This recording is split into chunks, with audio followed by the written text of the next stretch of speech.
Meu nome é Giano Rossi, eu moro aqui em Diadema, região aqui de São Paulo. Estou pelo mestrado aqui da UFABC. Eu queria começar, antes de teorizar, falar como que foi todo o processo, apresentando um trabalho dos alunos, tá? Então, vou começar apresentando e depois como que nós chegamos àquilo ali tudo. Vou tentar trazer esse trabalho aqui. Ah, já está aqui.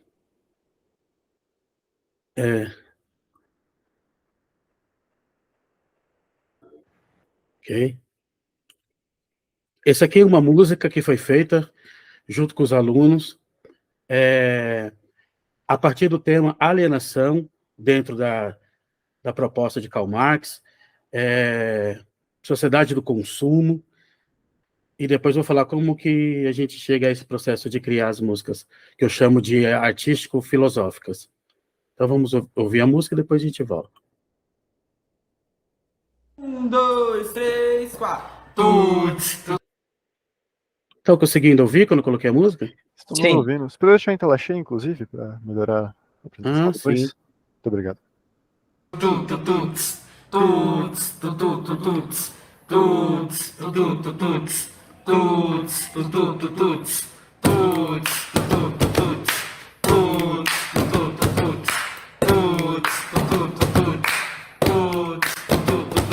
Cidadão alienado, passa o dia sendo escravo, não desvia da TV e acredita no que vê. Admira jogadores que se vendem por valores, acha que são vencedores, são perdedores. Pessoas são vendadas sem ao menos perceber. Compram, usam, depois dizem o porquê, o porquê.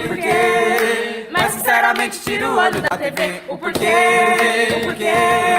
Mas sinceramente tira o olho da TV. Cada dia um problema com uma situação. Preconceito só aumenta e a mídia diz que não. Pessoas são vendadas sem ao menos perceber. Compram, usam, depois dizem o porquê desse problema, porque tal situação. Mas sinceramente abre o olho, cidadão. O porquê desse problema, porque tal situação. Mas sinceramente abre o olho, cidadão.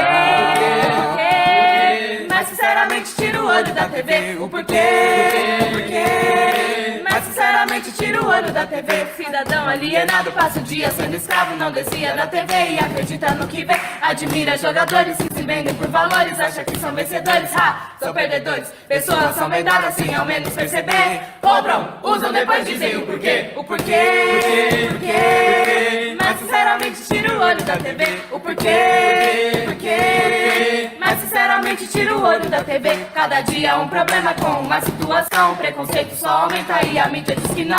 Pessoas são vendadas sem ao menos perceber. Compram, usam, depois dizem o porquê desse problema, porque tal situação. Mas sinceramente abre o olho, cidadão. O porquê desse problema, porque tal situação. Mas sinceramente abre o olho, cidadão. Mas sinceramente tira o olho da TV, o porquê. Mas sinceramente tira o olho da TV, o porquê. Mas sinceramente tira o olho da TV, o porquê. Mas sinceramente tira o olho da TV.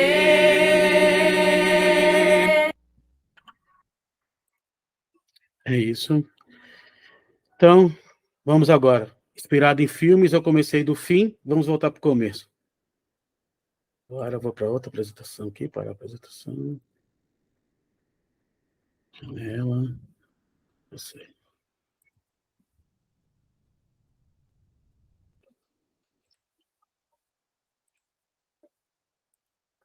Eu não consigo ver quando der F5, é? Mas nós estamos vendo aqui, se quer deixar em tela cheia, conseguimos checar. Tá bom, eu vou falando aqui. Sim. Bom, eu estou na UFABC, né? A minha linha de pesquisa é prática de ensino de filosofia, e a minha orientadora, desculpa não colocar aqui a orientadora, Fernanda Carlos Borges, está orientadora ali. Eu comecei com uma questão. A minha questão foi: como ensinar filosofia no Estado, fugindo de uma prática excessivamente conteudista? Excessivamente porque eu não critico necessariamente uma prática conteudista, né? Sempre haverá conteúdos a serem transmitidos, passado e repassado, mas excessivamente conteudista. Então, a resposta aqui é: ao iniciar a minha jornada como professor de filosofia no Estado, minha principal inquietação estava centrada em como transmitir os conteúdos de forma não conteudista e, consequentemente, como conduzir a avaliação de maneira mais aberta. Desculpa. O nome do meu trabalho chama-se Filosofia à Quarta Parede, subtítulo Avaliação na Berlinda.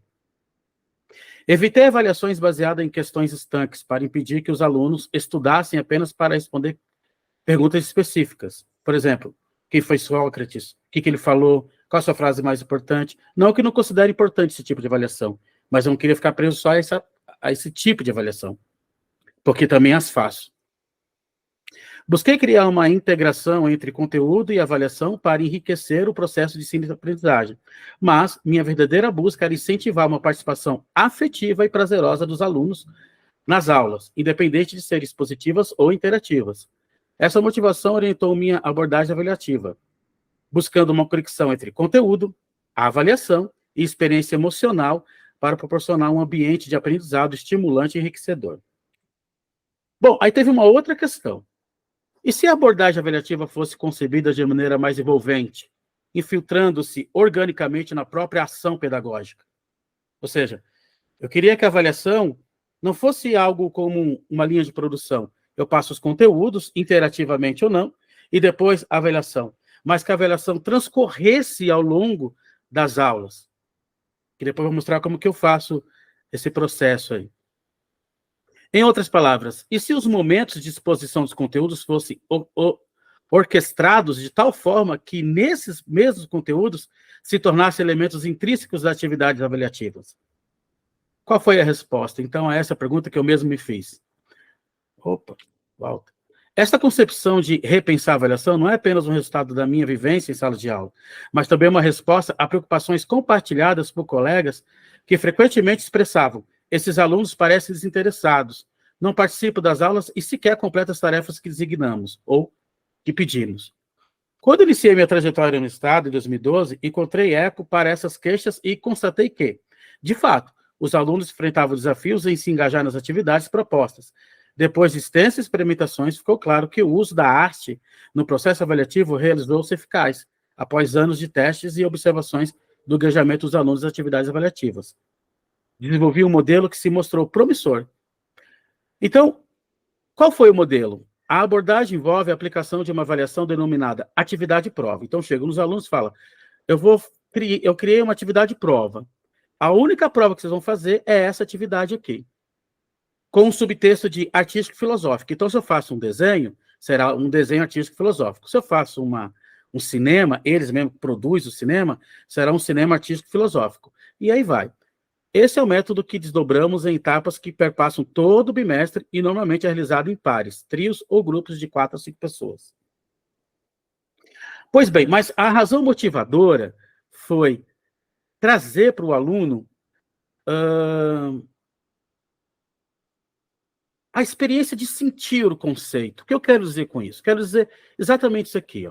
Foi promover uma vivência prazerosa para os alunos ao realizarem as atividades, visando que, por meio desse método, eles possam experimentar a mesma satisfação que os filósofos experimentaram construir seus conceitos.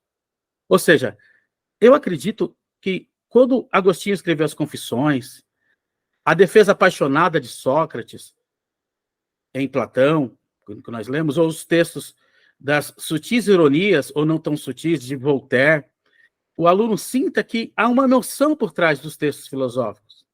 A gente fala muito da razão nos textos filosóficos, mas eles também têm emoção, têm paixão. Você sentar e defender a existência de Deus, como defender os filósofos cristãos, é uma coisa assim. Eu fico muito apaixonado quando eu leio, porque eu sinto a paixão deles naquela defesa. E eu queria que os alunos sentissem a paixão num texto filosófico, mesmo que eu parta de um texto não filosófico para entrar num texto filosófico, ou que eles mesmos façam, ou filosofam por instrumentos da arte. Bom, mas aí, por que a quarta parede? O que seria essa quarta parede?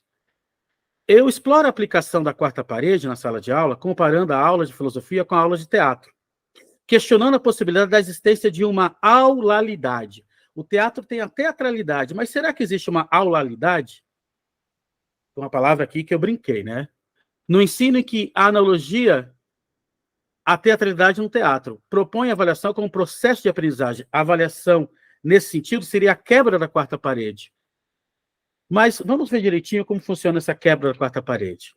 Pois bem, Paulo Freire denuncia o que ele vai chamar de educação bancária. E olha o que Paulo Freire diz. Dessa maneira, a educação se torna um ato de depositar, em que os educandos são depositários e o educador depositante. Eis aí a concepção bancária da educação, em que a única margem de ação que se oferece aos educandos é a de receberem depósitos, guardá-los e arquivá-los. Ainda com Paulo Freire. A opressão, que é um controle esmagador, é necrófila. Nutre-se do amor à morte e não do amor à vida. A concepção bancária, que ela serve, também o é, no momento mesmo em que se funda num conceito mecânico, estático, espacializado da consciência e em quase coisas. Não pode esconder sua marca necrófila. Junote Matos, no livro A Formação Pedagógica dos Professores de Filosofia, um debate, muitas vozes, amei esse livro, muito. No capítulo da vida 10, na Escola Zero, ele nos diz: a avaliação não é para punir, para desautorizar, para constranger quem quer que seja. A avaliação deve ser encarada como um instrumento sinalizador da vontade de melhorar sempre mais. Ela deve possibilitar crescimento, porque aponta limites da ação e provoca a descoberta de novos posicionamentos. Outra, envolvido numa situação de constante contradição, desmotivados, os estudantes vivem a experiência do estudo não como uma gostosa aventura, que é o que eu percorro também. A aventura de mergulhar nas próprias raízes, aprendendo-as e sentindo-se comprometidos com o seu próprio destino, mas como uma obrigação. Estudar passa a ser um dever, uma obrigação enfadonha, fatigante, um mal que, embora necessário, aborrece. Essas duas colocações, Paulo e Junote, para mim, a quarta parede na educação. Entrar com essa postura na sala de aula é criar a quarta parede visível do teatro na relação ensino-aprendizagem e na relação professor-aluno. Ora, o que eu pensei? Eu não trouxe os autores aqui, mas eu trabalho com o Boal, com o Grotowski, com o Brecht, que fizeram de tudo para imergir o público no espetáculo, criando uma imersão. Brecht tinha uma clara intenção de fazer com que o público ligasse a razão, desligasse a cartaz aristotélica, e Boal, indo muito mais além, chama o público de spectatores, ou seja, os atores entram dentro de cena. E para Boal, modificar essa cena e compreendendo melhor a realidade. Ora, se existe uma quarta parede no teatro e ela foi quebrada para que o público deixe de ser passivo, os três, inclusive, levantam essa palavra, passividade, por que na educação não poderíamos fazer isso? Paulo Freire denuncia uma educação bancária e eu denuncio uma quarta parede. Mas a proposta do Paulo Freire é a quebra da quarta parede, ou seja, a educação libertadora. Olha o que diz o Paulo Freire. Dessa maneira, a educação se torna um ato de depositar, em que os educandos são os depositários e o educador depositante. Bom, isso aqui eu já li, desculpa. Ele vai dizer embaixo o que nós precisamos fazer. Nesse sentido, a educação libertadora, problematizadora, já não pode ser o ato depositar. Olha aí, ó. Então, eu até digo que Paulo Freire quebrou a quarta parede da educação sem o saber, ou sabendo, né? Talvez, se eu pudesse conversar com ele, ele diria, olha que legal, quebrei então, Jean, tá valendo. Já não pode ser o ato de depositar, ou de narrar, ou de transferir, ou de transmitir conhecimentos e valores educandos, meros pacientes, à maneira da educação bancária, mas um ato consciente, como situação gnusiológica, em que o objeto cognoscível, em lugar de ser o término do ato cognoscente de um sujeito, é o mediatizador de sujeitos cognoscentes. Isso é muito interessante. Educador de um lado, educandos de outro. A educação problematizadora coloca, desde logo, a exigência da superação da contradição educador-educandos.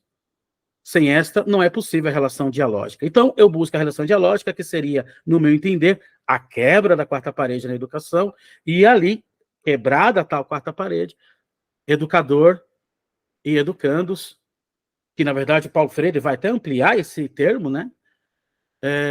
Vai chamar de educador, educando e educandos, educadores. Acontece ali o que eu chamo o ato pedagógico. Queria fazer um parênteses rápido. Eu parti da pergunta de Grotowski. Grotowski disse: se eu tirar tudo do teatro, o que fica que define o teatro, o que é o teatro? Grotowski, depois de tirar tudo, cenário, música, tudo, ele chegou a seguinte conclusão. Pois bem, sobrou o ator e o espectador. Não posso tirar esses dois, senão o teatro não acontece. E Grotowski definiu: o teatro é aquilo que acontece. A partir de Grotowski, eu tirei a lousa, eu tirei os livros, eu tirei as carteiras, eu tirei a sala de aula, eu tirei tudo. Sobrou o professor e o aluno. Então, a aula é definida aqui por nós como aquilo que acontece entre o professor e o aluno. A aula não é dada por mim, ela é um acontecimento entre professor e aluno, que pode acontecer de forma dialógica, inclusive. Com licença, professor. Só gostaria de comentar rapidamente que seu tempo está se aproximando do fim. Teremos mais 3 a 4 minutos de exposição. Tá bom. Então, o Junotti nos ajuda aqui dizendo: a avaliação não é para punir, para desautorizar, para constranger. A avaliação deve ser encarada como um instrumento sinalizador da vontade de melhorar sempre mais. Ela deve possibilitar o crescimento, porque aponta limites da ação e provoca a descoberta de novos posicionamentos. Então, o Junotti também quebra a quarta parede aqui no nosso entender, quando ele propõe uma educação que vai mediatizar o conhecimento. E diz mais: a avaliação é para refletir, para discutir, para cobrar, para buscar melhorar. Avaliar como processo de maturação pessoal e profissional, que era o que eu iria mostrar há pouco. Então, vou só desenhar aqui. Aqui é a proposta do Grotowski de uma imersão, e ali é a minha proposta de uma imersão dentro da sala de aula. Acima, um modelo tradicional, conteúdo do professor no palco, alunos, plateia, passivos. Embaixo, quebrando todo esse cenário, conteúdo no meio, alunos e professor ali compartilhando. Então, eu vou mostrar só uma parte do desenho filosófico, funciona assim: o aluno tem que mostrar um projeto, depois de mostrar um projeto que está aqui, ó, esse projeto aqui, aqui do lado é o projeto do aluno. Ele tem que mostrar o projeto, e aí a gente fica no feedback, como propõe ali o Junotti, né, um vai e vem do conhecimento, a avaliação fazendo que o aluno cresça. Professor, tá legal, pode melhorar aqui, pode melhorar ali, consulta mais, vê o filósofo que a gente trabalhou. Esse projeto aqui é baseado na liberdade, nos textos de Rousseau e de Hobbes. E aí a aluna chegou nesse projeto final aqui, entendendo a civilização selvagem e o homem de natureza de Rousseau. Um outro projeto também, chamado A Transição. Eu tenho ainda 1 minuto ou 2? Aproximadamente isso, 1 minuto 2. Tá, então eu vou ler rapidinho aqui. Então, o aluno escreveu o projeto ao lado aqui, ó, desenho baseado nas ideias do pensamento de Thomas Hobbes, que eu faço assim. Primeiro eu apresento os filósofos, dentro do tema do currículo paulista, os alunos pescam os filósofos, depois vamos para cima da atividade, os filósofos vão entrando, vai entrando outros, conforme vai vindo dúvidas. Eu vou jogando ali como se fosse uma peça de Lego para ser construído. Então, o aluno fala sobre esse desenho. As vinhas representam o estado natural do ser humano, seus laços, seu instinto natural, ao qual ele não quer se desfazer. Quanto mais o ser humano segue em frente sem se olhar, soltar, maior a sua ligação com seu estado natural. Ele está em uma caverna, mas não vê a luz no fim do túnel. Ele acha essas vinhas importantes e as leva consigo. Ele cobre a boca, com isso não consegue se expressar corretamente. Logo, a sua frente está a tesoura da sociedade, pronta para cortar alguma dessas vinhas. Para ser mais específico, ela cortará as da boca e as dos olhos juntamente com os ouvidos. Ao cortar as vinhas, a sociedade liberta a visão, a audição e a voz do ser humano. Ela não cortou o resto das vinhas, pois é ele que tem o dever de escolher se libertar das outras vinhas ou não, utilizando justamente os sentidos que lhe foram concedidos para raciocinar, e escolher quais vinhas ele deixará ou levará consigo para viver em sociedade. Claro que essas vinhas deixadas poderiam reaparecer em algum momento. A ignorância é uma vinha que muitas pessoas escolhem não se desfazer. Então, esse é o projeto do aluno, ele faz o esboço e depois monta o desenho. É isso, espero ter concluído no tempo aqui. Dentro do tempo, sim. Muito obrigado pela sua fala, pela sua exposição, professor. Agora, os 10 minutos de comentários dos mediadores, perguntas e dos professores e professoras aqui presentes.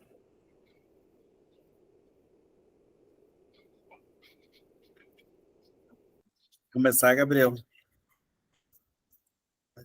A outra eu comecei, agora você faz as honras. Sim. Então tá, obrigado. Obrigado, Jeane, pela exposição, parabéns pelo trabalho. Eu te ouvi com muita atenção, tentando acompanhar, mas eu também tenho uma dificuldade nessa linguagem teatral de entender a dinâmica, né, do que acontece na cena, né, do teatro, tudo isso. Então, minha primeira dificuldade foi entender o que significava a quarta parede. Deve ser uma formulação comum, né, de quem estuda essas questões. Depois eu fui entendendo que se trata daquela que pode aprisionar ou libertar, né? Se ela existe, ela aprisiona, se ela cai, ela liberta. Dá mais maleabilidade, flexibilidade, tudo isso. Mas você falou, assim, começou sempre, e durante toda a tua exposição, preocupado em demonstrar uma intenção de uma interação afetiva, que você diz. E tudo bem, mas aí tem uma hora que você diz assim, eu quero que por trás dos fatos filosóficos os alunos enxerguem as noções que tem por trás disso.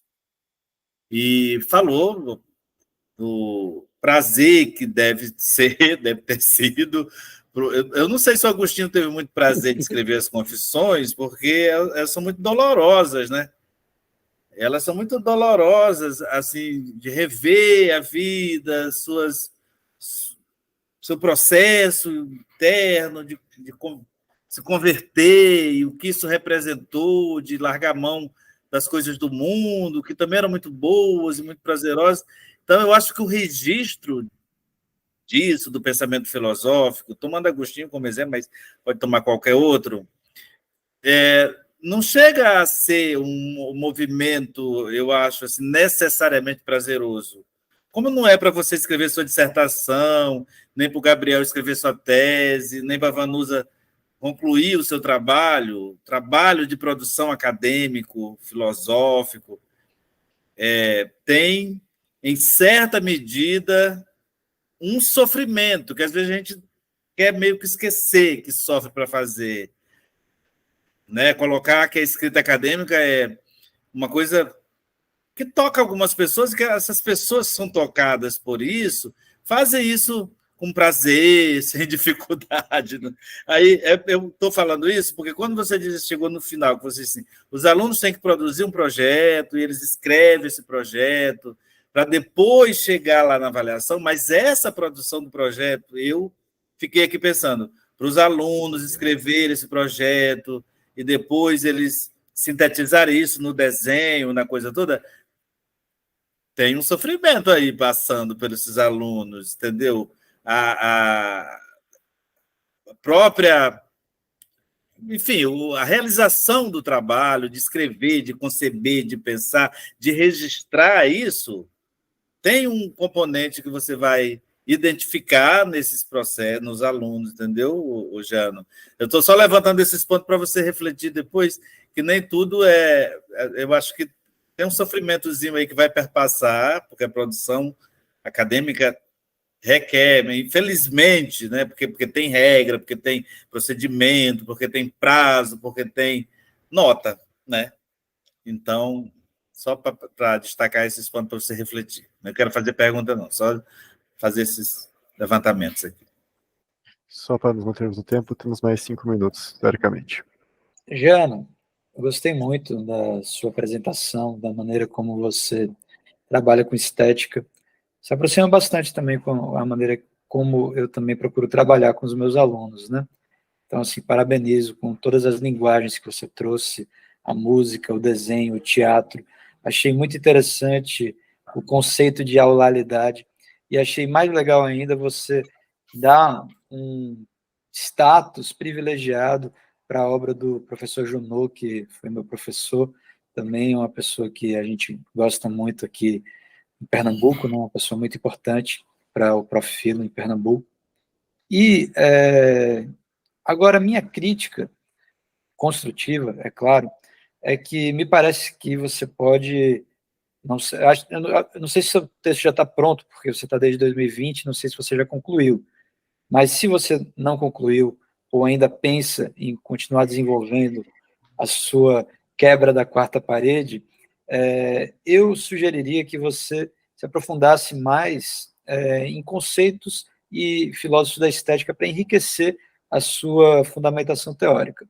Então, eu sugiro aqui, você falou do Boal, e o Boal, no livro Teatro do Oprimido, se não me engano, tem um capítulo sobre Hegel e Brecht. Eu acho que você deve conhecer e deve até tratar essa questão, né? E aí eu sugiro mais 2 autores, que é o Alain Badiou, no seu livro Manual de Inestética. Ele vai falar também sobre Brecht, sobre um regime didático e como Brecht, na verdade, Brecht, sobre um regime didático da estética, onde, vamos dizer assim, me parece se encaixar muito a narrativa que você faz e desenvolver um pouco mais essa narrativa dessa relação da teatralidade com a questão do ensino, né? E outro autor que eu sugiro, que talvez possa fazer uma ponte com o Paulo Freire, é o Marcuse, né? Eu agora esqueci o livro dele que trata disso, mas você pode tentar pesquisar, onde ele também vai falar sobre Brecht, né? Então, assim, você vai fazendo conexões ali que vão conectando o Paulo Freire ao Augusto Boal. Claro, já tem uma conexão direta também, né? O Augusto Boal é um leitor de Freire, mas através de outros filósofos ali mais contemporâneos, na minha opinião, né? Basicamente é isso, né? E, como eu posso dizer, seguir, né, nessa perspectiva desenvolver mais esse conceito de auralidade, né? Como diria Deleuze, né? Assim, o filósofo é um construtor de conceitos. E o artista constrói afetos. Então, nessa relação entre conceitos e afetos, né, trazer esse feedback também dos alunos do que essa produção toda levou eles também a gostar mais de filosofia ou gostar mais de arte, né? É uma provocação. Tem tempo para falar alguma coisa? Temos ali 2 minutos, pelo menos, professor. Agradeço os posicionamentos. Sim, eu considero o sofrimento dentro de tudo isso. Eu acho que me expressei mal. Eu quis dizer a paixão. Acredito que há uma paixão em escrever. Sim. Uma paixão. Talvez o Agostinho, todos os escritores. Foucault, que escreveu muito. Os livros do Deleuze também, que é muito difícil, mas você vê que é apaixonado. Talvez essa seria a melhor palavra, porque ela já inclui sofrimento, prazer, dor, suor, lágrimas, tudo junto. Que é o que eu senti ao escrever o mestrado, viu? Eu estou quase terminando já. A orientadora está no processo de rever e a gente tentar a qualificação. Então é isso. Agradeço a oportunidade, muito bom estar aqui. Agradeço a todos que lutam pela existência do Prof. Filo. Por favor, guerreiros, continuem lutando. O Prof. Filo é muito importante para todos nós. E o professor que eu sou hoje, pós-Prof. Filo, nossa, é outra coisa.